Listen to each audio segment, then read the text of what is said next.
طارق اور جادوئی تلوار۔ یہ بہت پرانے زمانے کی بات ہے۔ خراسان میں ایک بوڑھی خاتون رہتی تھی جس کا ایک ہی بیٹا تھا۔ اس کا نام طارق تھا۔ طارق دکھنے میں تو ایک عام سا لڑکا تھا، لیکن اس کی کمر سے ایک تلوار لٹک رہی تھی۔ طارق جیسے جیسے بڑا ہوتا جاتا، یہ تلوار بھی اس کے ساتھ بڑی ہوتی جا رہی تھی۔ ایک رات طارق نے خواب دیکھا، اور پھر اگلے دن بھی طارق نے وہی خواب دیکھا، اور تیسرے دن بھی طارق نے وہی خواب دیکھا۔ اب طارق سمجھ گیا کہ یہ خواب ضرور سچا ہے، اور طارق کے چہرے سے خوشی صاف جھلک رہی تھی۔ اس نے اپنے آپ سے وعدہ کیا کہ وہ یہ خواب کسی کو نہیں بتائے گا۔ جب اس کی ماں نے اس کی خوشی کی وجہ پوچھی تو وہ کہنے لگا کہ اماں، میں نے ایک خواب دیکھا ہے، لیکن وہ خواب میں کسی کو نہیں بتا سکتا۔ طارق کی ماں کہنے لگی کہ بیٹا، تم اپنا خواب مجھے سنا دو، میں کسی کو نہیں کہوں گی۔ لیکن طارق بولا، نہیں اماں، میں اپنا خواب کسی کو نہیں بتا سکتا۔ پھر طارق کی ماں غصہ ہو کر بولی، تمہیں خواب سنانا پڑے گا، ورنہ یاد رکھو میں تمہارے ساتھ اچھا سلوک نہیں کروں گی۔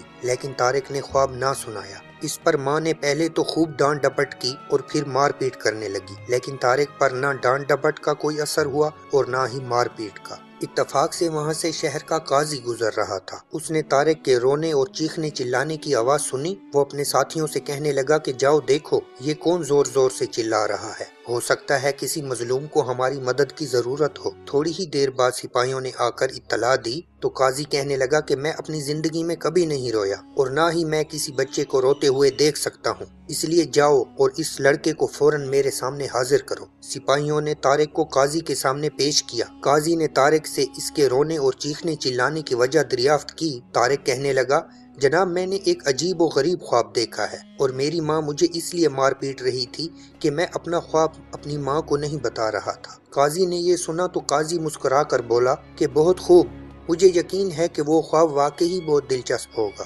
برخوردار، کیا تم میرے بیٹے بننا پسند کرو گے؟ طارق خوش ہو کر بولا، جی جناب، یہ میری بڑی خوش قسمتی ہوگی۔ قاضی نے ایک سپاہی کو طارق کی ماں کے پاس یہ پیغام دے کر بھیجا کہ اگر آپ کی اجازت ہو تو میں طارق کو اپنے پاس رکھ لوں، اس کی تعلیم اور تربیت کا ذمہ میرے سر ہوگا، مجھے یقین ہے کہ آپ انکار نہیں کریں گی۔ بوڑھی ماں نے جب یہ سنا تو اس کا غم خوشی میں تبدیل ہو گیا، اور وہ دوڑتی ہوئی قاضی کے پاس آئی اور خوش ہو کر قاضی سے کہنے لگی کہ جناب آپ میرے بیٹے کو لے جائیں، مجھے کوئی اعتراض نہیں۔ اور پھر اپنے بیٹے کو مخاطب ہو کر کہنے لگی کہ بیٹا تم قاضی صاحب کی فرما برداری کرنا اور ان کا حکم ماننا۔ جب قاضی صاحب کی گاڑی کافی دور جا چکی تو قاضی صاحب نے طارق سے پھر پوچھا کہ برخوردار اب بتاؤ تم اتنی زور زور سے کیوں چلا رہے تھے؟ طارق کہنے لگا کہ جناب میں اس لیے چلا رہا تھا کیونکہ میری ماں مجھے مار رہی تھی۔ قاضی نے پوچھا کہ تمہاری ماں تمہیں کیوں مار رہی تھی؟ طارق کہنے لگا میری ماں مجھے اس لیے مار رہی تھی کیونکہ میں نے ایک خواب دیکھا تھا، اور میں اپنی ماں کو وہ خواب نہیں بتا رہا تھا، اور میں یہ خواب کسی کو نہیں سنا سکتا۔ قاضی مسکرا کر بولا،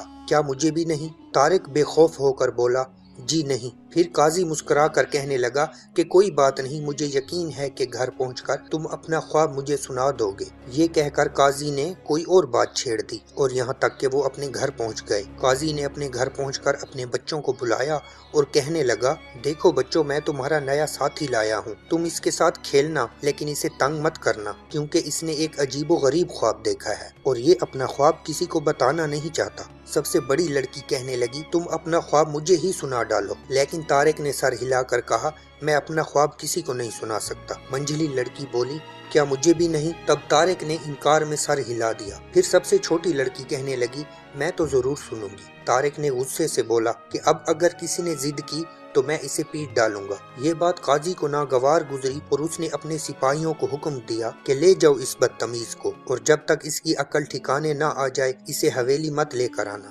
قاضی کے نوکر جب طارق کو لے جا رہے تھے تو اس کی تلوار زور زور سے ہلنے لگی، لیکن وہ خاموش رہا۔ نوکروں نے طارق کے ساتھ بہت اچھا سلوک کیا، یہاں تک کہ وہ سب کچھ بھول گیا اور وہ خوشی خوشی ان کے ساتھ رہنے لگا۔ ایک دن قاضی کی چھوٹی لڑکی کا یہاں سے گزر ہوا، اسے طارق کو دیکھتے ہی اس کا خواب کا ذکر یاد آ گیا۔ وہ طارق سے کہنے لگی کہ اگر تم اپنا خواب مجھے سنا دو تو میں تم سے شادی کروں گی۔ یہ سن کر طارق کو غصہ آ گیا اور طارق نے 2-3 تھپڑ اسے مار دیے اور کہنے لگا، میں تم سے پہلے ہی کہہ چکا ہوں کہ اگر کوئی مجھ سے خواب کے بارے میں پوچھے گا تو میں اسے ماروں گا۔ قاضی کی لڑکی روتی ہوئی قاضی کے پاس گئی اور اس نے ساری بات قاضی کو بتا دی۔ جب قاضی نے یہ سنا تو قاضی نے غصے میں آ کر کہا कि अब मैं इस लड़के को किसी कीमत पर नहीं छोड़ूंगा। उसी दिन शहर के बाहर एक फांसी का चबूतरा बनाया गया और शहर भर के लोग ये सारा मंजर देखने के लिए वहाँ पर जमा हो गए। जब तारिक को फांसी दी जाने वाली थी तो वहाँ पर एक सुनहरी घोड़ा गाड़ी आकर रुकी। उस गाड़ी पर शाही परचम लहरा रहा था और उस गाड़ी में मुल्क का सुल्तान बैठा हुआ था। उस सुल्तान ने हुक्म दिया कि उस लड़के की जान बख्श दी जाए। सुल्तान ने सारा माजरा सुनने के बाद कहा, उस लड़के को मैं अपने साथ ले जाऊंगा और मुझे यकीन है कि ये लड़का अपना ख्वाब मुझे सुना देगा। काजी ने अदब से कहा कि अली जा, आप इस लड़के को अपने साथ ले जाइए, हम इस गुस्ताख का चेहरा नहीं देखना चाहते। मियान में तारिक की तलवार ने 2-3 बार हरकत की और फिर जल्लाद ने तारिक की आंखों से पट्टी खोल दी। तारिक सुल्तान के साथ घोड़ा गाड़ी पर सवार हो गया। रास्ते में सुल्तान तारिक के साथ बड़ी हंसी मजाक वाली बातें करता रहा। थोड़ी देर बाद सुल्तान ने तारिक से पूछा, बरखुरदार, आखिर तुमने ऐसा कौन सा ख्वाब देखा है जो तुम किसी को नहीं बताना चाहते? तारिक ने अदब से कहा, आली जा, जब तक ख्वाब की ताबीर पूरी नहीं हो जाती मैं अपना ख्वाब किसी को नहीं सुना सकता। सुल्तान मुस्कुरा कर बोला, कोई बात नहीं, तुम अपना ख्वाब मुझे नहीं सुना सकते तो शहजादी मुनेजा को सुना डालो। तारिक ने अदब से कहा कि नहीं, मैं अपना ख्वाब किसी को नहीं सुना सकता। फिर सुल्तान ने तारिक से कोई बात नहीं, क्योंकि उसे यकीन था कि शहजादी मुनेजा अपनी अक्लमंदी और होशियारी के साथ सारे राज उगलवा लेगी। जब गाड़ी महल में पहुंची तो उस वक्त शहजादी मुनेजा बाग में फूल चुन रही थी। जब उसने सुल्तान की गाड़ी देखी तो वो दौड़ती हुई गाड़ी के पास आई, लेकिन तारिक को देखकर वहीं पर ठहर गई। सुल्तान कहने लगा, देखो बेटा, मैं इसे फांसी के फंदे से उतार कर लाया हूँ।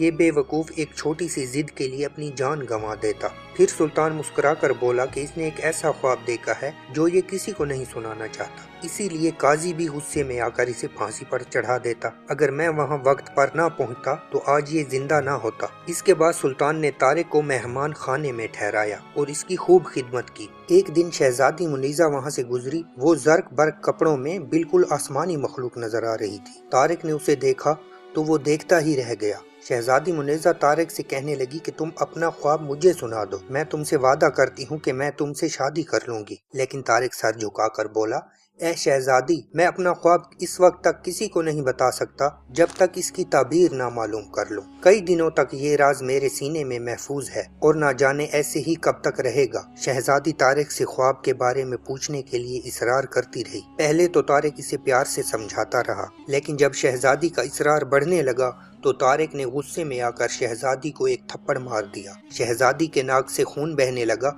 और शहजादी वहां से चीखते चिल्लाते भागी। जब सुल्तान ने अपनी बेटी का ये हाल देखा तो सुल्तान एकदम सन्नाटे में आ गया और जब उसे पूरी वजह मालूम हुई तो सुल्तान गुस्से से कहने लगा कि मैं इस गुस्ताख को नहीं छोड़ूंगा। फिर सुल्तान ने हुक्म दिया कि एक बहुत बड़ा मीनार तामीर किया जाए। फिर बहुत से मजदूर मीनार तामीर करने लगे। शहजादी ने कुछ मजदूरों को अपने पास बुलाया और कहने लगी कि वो मीनार में ऐसी खिड़कियां बना दें और वो खिड़कियां ऐसी होनी चाहिए कि वो किसी को नजर ना आए और वो खिड़की इतनी बड़ी हो कि उसके अंदर से खाना और पानी दिया जा सके। मजदूरों ने शहजादी के हुक्म की तामील की और उन्होंने वहाँ पर खिड़की बना दी। शाम के वक्त तारिक को मीनार में उतार दिया गया और ये मंजर देखने के लिए बहुत से लोग वहाँ पर इकट्ठे हो गए थे। हर रोज शहजादी मुनेजा तारिक के लिए खिड़की के अंदर से खाना भेजती और बादशाह भी हर रोज सिपाही को भेजता कि वो मीनार के अंदर जाकर देखे कि वो अभी जिंदा है कि नहीं, और सिपाही हर रोज सुल्तान को ये इत्तला देता कि तारिक जिंदा सलामत है और पहले से भी ज्यादा सेहतमंद है। बादशाह फिक्रमंद होकर कहने लगा, जरूर ये लड़का कोई जादूगर है।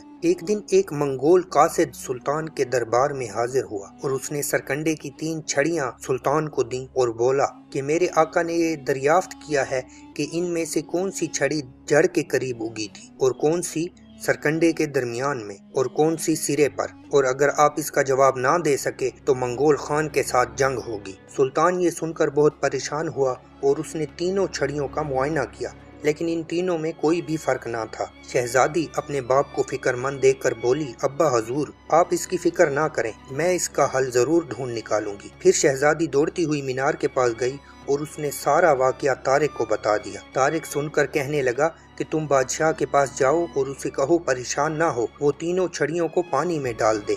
जो छड़ी पानी के बिल्कुल तह में डूब जाए तो समझ लेना वो छड़ी सरकंडे की जड़ में उगी थी, और जो पानी के दरमियान में ठहर जाए वो छड़ी दरमियानी हिस्सा है, और जो पानी पर तैरती रहे वो सरकंडे का ऊपर वाला हिस्सा है। शहजादी ने बिल्कुल ऐसा ही किया। सुल्तान ने तीनों छड़ियों को पानी में डाल दिया और फिर इन पर निशान लगा दिए ताकि वो कासिद को छड़ियां वापस करें तो गलती का कोई इम्कान ना रहे। अगले रोज सुल्तान ने वो छड़ियां वापस कर दी। मंगोल खान अपने सवाल का जवाब पाकर हक्का बक्का रह गया और यूं जंग का खतरा कुछ सालों के लिए टल गया। फिर कुछ अरसा गुजरने के बाद मंगोल खान के दिल में फिर से जंग का ख्याल आया, क्योंकि उसे जंग के लिए कोई न कोई बहाना तो चाहिए था। उसने फिर से कासिद को सुल्तान के पास भेजा। कासिद ने 3 एक ही रंग के चूजे सुल्तान के सामने रखे और कहने लगा, हमारे बादशाह ने पूछा है कि इनमें से कौन सा बच्चा सुबह के वक्त पैदा हुआ, कौन सा दोपहर को और कौन सा शाम के वक्त पैदा हुआ, और अगर आप इसका जवाब नहीं दे पाए तो जंग के लिए तैयार हो जाएं। ये सुनकर सुल्तान का दिल डूबने लगा, क्योंकि उसी साल मुल्क में ताउन के मर्ज से बहुत सा नुकसान मुल्क में हो चुका था। पिछली बार तो शहजादी ने इसे किसी न किसी तरह बचा लिया था। फिर शहजादी ने अपने बाप को परेशान देखा तो कहने लगी, अब्बा हजूर, आप परेशान ना हो, अल्लाह ताला कोई न कोई हल निकाल देगा। ये कहकर शहजादी दौड़ती हुई मीनार के पास गई और उसने सारा वाकया तारिक को सुना दिया। तारिक कहने लगा कि फिक्र ना करो, रोज की तरह तुम आज रात भी सोने के लिए लेट जाओ और फिर रात के पिछले पहर उठकर बैठ जाओ और बताना कि सुल्तान मंगोल खान के सवाल का जवाब ना दे सका और उसके लिए मंगोल आपको उठाकर लेकर जा रहे हैं। इतनी ही देर में मीनार के अंदर से एक लड़का नमूदार होता है और वो मंगोलों के सवालों का जवाब दे देता है। शहजादी ने बिल्कुल ऐसा ही किया जैसा तारिक ने कहा था। सुल्तान ने फौरन मीनार गिराने का हुक्म दिया और कैदी को उसके सामने हाजिर करने को कहा। तारिक को सुल्तान के सामने हाजिर किया गया। सुल्तान कहने लगा कि अब तुम्हारी गलती की सजा पूरी हो चुकी है। बहरहाल मैं तुम्हारी आज़ादी का हुक्म देता हूँ, लेकिन इसके लिए शर्त ये है कि तुम इस मुश्किल वक्त में हमारा साथ दो। ये कहकर सुल्तान ने मंगोल खान का खत निकाल कर तारिक को दिया और कहा, लो इसे पढ़ो और बताओ कि तुम इसमें हमारी मदद किस तरह कर सकते हो, और याद रखो कि अगर मैं इसका जवाब ना दे सका तो इसका नतीजा हमारी तबाही और बर्बादी होगा। तारिक ने वो खत पढ़ा और सुल्तान से कहने लगा, आप इत्मीनान रखिए, पहले आप 3 एक जैसे पियाले मंगवा लीजिए। एक पियाले में जिंसी, दूसरे में गेहूं और तीसरे में जौ भरे हुए हों। जो चूजा गेहूं खाए वो सुबह पैदा हुआ और जो जौ खाए वो दोपहर में पैदा हुआ और जो जिंसी खाए वो रात को पैदा हुआ। सुल्तान ने तारिक की बात पर अमल कर लिया और यूं उसने चूजों की शिनाख्त कर ली। उसने तीनों चूजों का निशान लगाकर मंगोल खान के पास वापस भेज दिया। मंगोल खान का मंसूबा धरे का धरा रह गया। फिर उसने अपनी खाला को बुलाया जो मुल्क की सबसे चालाक औरत है। उसने आकर बताया कि तुम्हारे सवालों के जवाब बादशाह ने नहीं दिए। इन सवालों का जवाब देने वाला एक बूढ़ी माँ का बेटा है। अगर वो जिंदा रहा तो एक दिन तख्त पर बैठेगा। अगर तुम सुल्तान का मुल्क फतह करना चाहते हो तो पहले इस लड़के को यहाँ बुलाकर मार डालो, वरना मैं देख रही हूँ कि वो लड़का तुम्हारे लिए भी खतरा साबित हो सकता है। मंगोल खान ने फौरन एक सिपाही के हाथ ये पैगाम सुल्तान के यहाँ भिजवा दिया कि महल में जो नौजवान ठहरा हुआ है उसे हमारे पास भेज दिया जाए, वरना हमारी फौज तुम्हारे मुल्क को तबाह बर्बाद कर देगी। सुल्तान मंगोल खान का खत पढ़कर बहुत रंजीदा हुआ, क्योंकि वो तारिक की खिदमत का बहुत शुक्रगुजार था। जब उसने ये बात तारिक को बताई तो तारिक हंसने लगा और सुल्तान से कहने लगा कि आलीजा, आप मेरे जैसे ही 2 हमशक्ल लड़के और तलाश कर दीजिए, बाकी सब कुछ मैं देख लूंगा। सुल्तान ने तारिक के 2 हमशक्ल लड़कों को तलाश कर लिया। अब तारिक ने उन्हें अपने जैसे ही कपड़े और जूते पहनाए और उनमें अब कोई फर्क नजर नहीं आ रहा था। सुल्तान ने तीनों लड़कों को कासिद के साथ मंगोल खान के पास भेज दिया। मंगोल खान ने इनकी खूब खिदमत की और उनका हाल दरियाफ्त किया। तीनों लड़कों ने एक ही आवाज में मंगोल खान के सवाल का जवाब दिया। मंगोल खान ने उन्हें बैठने के लिए इशारा किया। तीनों एक ही वक्त में बैठे और एक ही वक्त में खड़े हुए। मंगोल खान इनमें कोई फर्क महसूस न कर सका। फिर मंगोल खान की खाला कहने लगी कि कल तुम बड़ी आसानी से उस लड़के को पहचान लोगे जिसकी तुम्हें जरूरत है। तुम जिस लड़के की आस्तीन फटी हुई देखो उसे फौरन कत्ल कर देना। फिर रात के वक्त वो तीनों लड़के एक ही कमरे में सो गए। रात के वक्त वही बूढ़ी औरत उस कमरे में दाखिल हुई जहां तीनों लड़के वो एक ही पलंग पर सो रहे थे। दरअसल वो बूढ़ी औरत एक जादूगरनी थी और उसने अपने जादू के जोर से ये मालूम कर लिया कि इनमें से तारिक कौन है, और फिर उसने एक कैंची के साथ तारिक की आस्तीनों को फाड़ दिया और खामोशी के साथ वहां से चली गई। सुबह उठकर जब तीनों लड़कों ने तारिक की आस्तीनें फटी हुई देखी तो उन्होंने भी अपनी अपनी आस्तीनें फाड़कर फेंक दी। फिर ये तीनों लड़के मंगोल खान के साथ नाश्ता करने के लिए पहुंचे और बूढ़ी जादूगरनी एक खिड़की के अंदर से इन्हें देख रही थी कि अचानक उसने देखा कि तीनों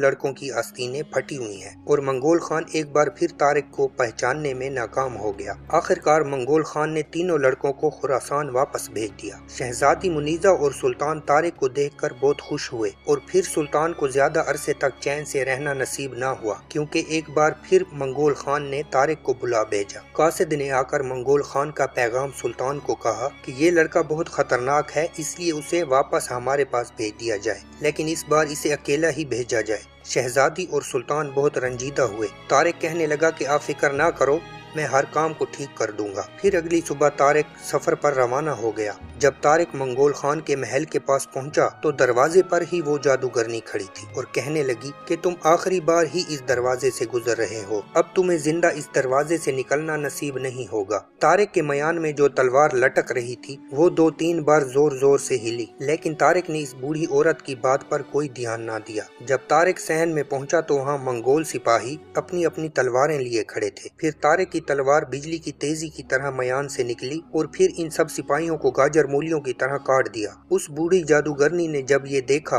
कि जब तक इस नौजवान के पास ये तलवार है तो कोई इसका कुछ नहीं बिगाड़ सकता, उस जादूगरनी ने तलवार को चुराने की कोशिश की, लेकिन तलवार मयान से निकली और उसने बूढ़ी जादूगरनी की नाक को जड़ से काट दिया। वो रोती पीटती मंगोल खान के पास पहुंची। मंगोल खान ने पूरी फौज को हुक्म दिया कि वो तारिक को पकड़कर उसकी तलवार छीन ले, लेकिन तारिक की तलवार ने पूरी फौज का सफाया कर दिया और तारिक को एक खराश तक न आई। दूसरी तरफ सुल्तान ने बहुत सी फौज इकट्ठा की और बगदाद से एक खलीफा ने उसकी मदद के लिए एक जबरदस्त लश्कर भेजा। इस फौज के साथ सुल्तान और शहजादी मुनीजा मंगोलों के साथ जंग करने के लिए निकल पड़े। जब वो मंगोलों के मुल्क के बिल्कुल करीब थे तो उन्हें सामने से तारिक आता हुआ दिखाई दिया। फिर तारिक ने बताया कि उसने क्या कारनामा सर अंजाम दिया है और फिर पूरी फौज नारे लगाने लगी और तारिक को लेकर वापस महल पहुंच गई। सुल्तान ने तारिक को अपने पास बिठाया और कहा, बेटे, तुम्हारी अक्लमंदी, बहादुरी, दानिशमंदी इन सब ने मुल्क को बचा लिया है। अब तुम शहजादी मुनीजा से शादी करोगे। ये बात सुनकर पूरे दरबार में खुशी फैल गई। तारिक की आंखों में आंसू आ गए और वो कहने लगा, आली जा, मैं एक मामूली सी बूढ़ी औरत का बेटा हूँ। शहजादी से शादी मेरे लिए बाइस से फख्र होगी, लेकिन क्या वाकई आपको मुझ पर भरोसा है? सुल्तान कहने लगा कि तुमने 3 बार मेरी सल्तनत को तबाही से बचाया है। तुमने वफादारी, अकल और जुर्रत का सबूत दिया है। अगर कोई शख्स शहजादी मुनीजा के काबिल है तो वो तुम हो। शहजादी मुनीजा शर्मा गई, लेकिन वो भी दिल ही दिल में खुश थी। और फिर शादी की तैयारियां होने लगी। हर तरफ चरागां किया गया और पूरा शहर खुशियों में डूब गया। शादी के दिन तारिक ने वही तलवार अपनी कमर से बांधी जो बचपन से आज तक उसके साथ थी, और जब निकाह मुकम्मल हुआ तो अचानक आसमान पर बादल छा गए, बिजली कड़कने लगी और तारिक की तलवार अचानक चमकने लगी। ये देखकर सब लोग हैरान रह गए। अचानक एक आवाज गूंजी, तारिक, अब तेरा ख्वाब पूरा हो गया। ये सुनकर तारिक चौंक गया। सुल्तान ने पूछा कि बेटा, ये क्या माजरा है? तारिक कहने लगा कि अली जा, मेरा ख्वाब ये है कि मैं एक दिन ऐसी तलवार का मालिक बनूंगा जो रोशनी और सच्चाई की अलामत हो। जिस दिन ये तलवार नूर बरसाएगी तो उस दिन मेरी जिंदगी का मकसद पूरा हो जाएगा। ये कहकर तारिक ने तलवार निकाली और आसमान की तरफ उठा दी। नूर के बादल छट गए और सूरज की किरणों ने महल को मुनव्वर कर दिया। शहजादी मुनीजा मुस्कुराकर बोली, अब बताओ, क्या तुम्हारा ख्वाब मुकम्मल हो गया? तारिक कहने लगा, हाँ, मेरा ख्वाब मुकम्मल हो गया, लेकिन अगर तुम मेरे साथ रहो तो ये ख्वाब हमेशा जिंदा रहेगा। ये सुनकर तालियों की गूंज पूरे महल में सुनाई दी। सुल्तान ने दोनों के सरों पर हाथ रखकर उन्हें दुआ दी और यूं तारिक और मुनीजा की कहानी हमेशा के लिए अमर हो गई। प्यारे दोस्तों, उम्मीद करता हूँ कि ये वीडियो आपको पसंद आई होगी। अगर वीडियो अच्छी लगी हो तो कमेंट्स में अपनी राय का इजहार जरूर कीजिएगा। हमारे चैनल को सब्सक्राइब कर दीजिएगा। वीडियो देखने का बहुत बहुत शुक्रिया।